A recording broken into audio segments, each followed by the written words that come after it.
Out of the two, I really prefer the Horror Tarot over the Universal Monsters, and I'll tell you why. I'm a sucker for Abigail's artwork, and the way that the minors are done, they're done in a way that a beginner can understand, especially if they are a horror fan.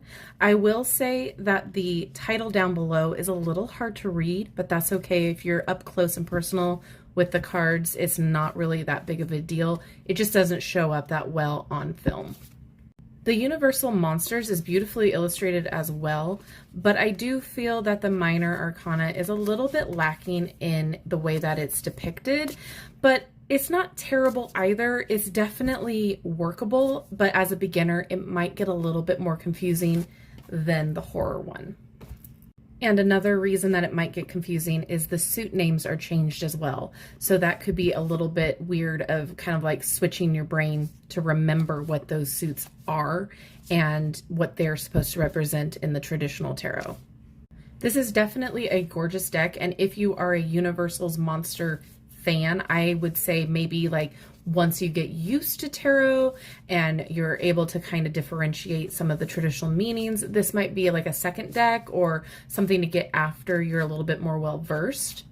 But with the Horror Tarot, it's just done in a way that personally to me feels a little bit safer for beginners to use to kind of get used to the suits and the energy in a more traditional horror type of a way. And even the guidebook is great. It gives you enough information to help you out and get you started, to help with your intuitive hits, but it's also very much in line with traditional tarot meanings as well.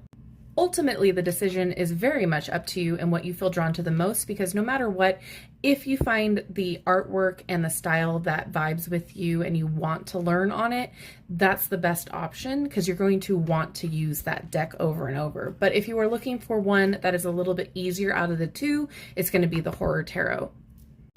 I hope that makes sense. I hope this helps, and let me know if you have any other questions.